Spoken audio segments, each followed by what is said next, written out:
In this video, we're going to add in the ability to select a class.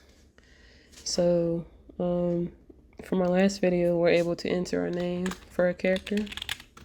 And then after that, by the end of this video, you should be able to choose from a class list.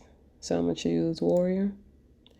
And then it should show up in your status menu, just like how we did with the player character's name.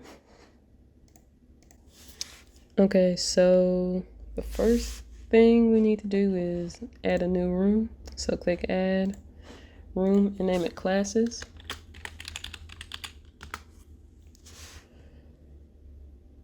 And so this is where all of our class objects are going to be.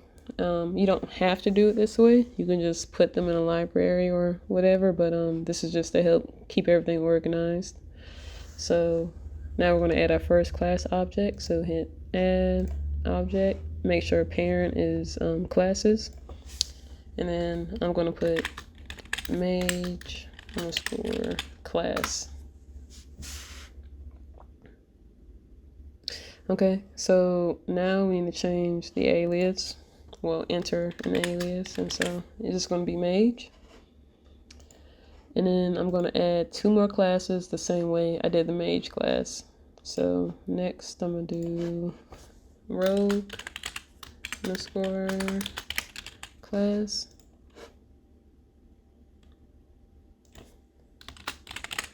Rogue.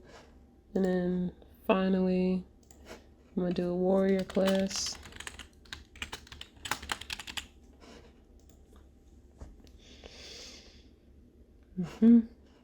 Now, the next thing we have to do is click Game, go to Attributes, and we're going to add in a new object list attribute, and we're going to call it Classes.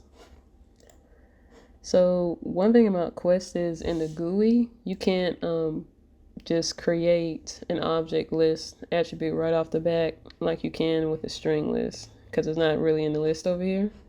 So we're going to have to go into code and do it. So come up here and click code view. Click yes.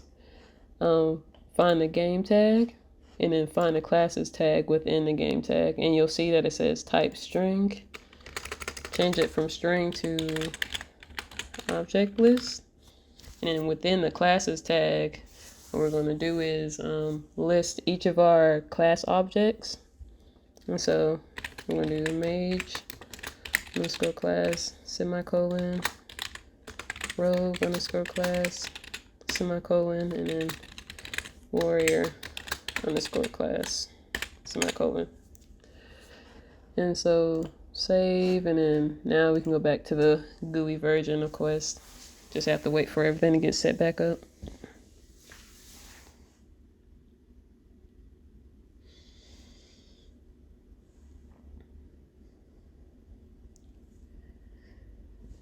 Alright, so now we need to create a new function. So go to Functions, click Add, and this function is going to be called choose underscore class.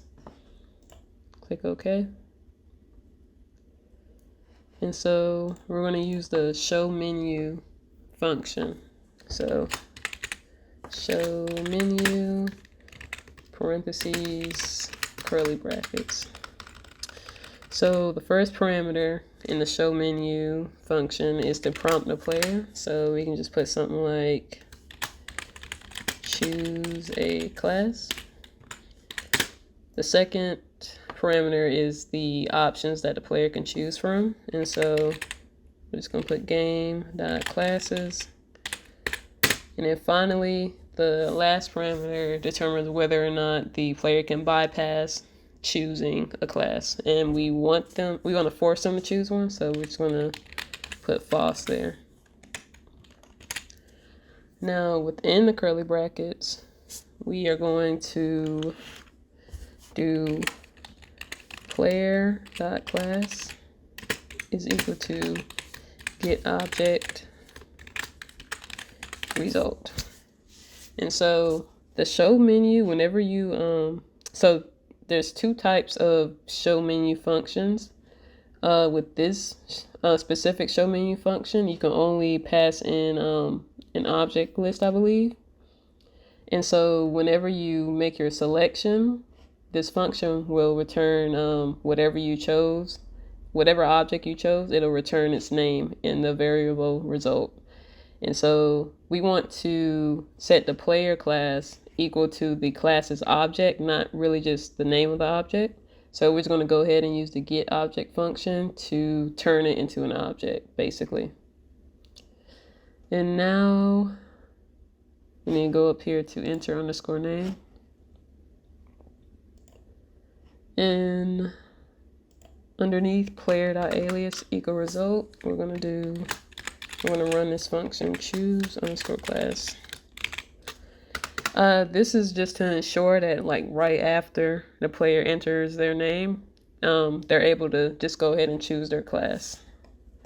And then we're going to take this, the code that we wrote for our turn script, cut it, and we're going to place it within the choose underscore class because we want that code to run after the player chooses their class. So we're just going to put that in there. And now finally, go to update underscore status because we want to show what class the player is in the status. So we have to add it here.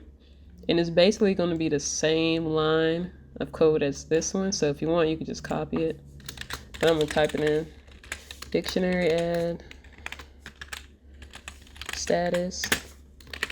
And instead of using name as the attribute, we're going to use class underscore. Now, if you just put class, it doesn't work. So you have to put underscore. If you just use class, I think it throws a whole bunch of errors or something. And so then our value is going to be class plus player dot class dot alias. So you save and then run it to make sure everything works. Enter your name, Brianna. Oop, see, I kind of messed up warrior underscore class. Well, I'll go ahead and choose one. I'll choose rogue again, and it shows class rogue, so that's all good. Now let me see where I messed up at. Oh, yep, forgot to put the alias for the warrior. So hit save, run it now. Enter your name. Okay, now it's right. Mage, rogue, warrior. So I'll choose warrior this time, and it shows up in the status. So we're done with this video.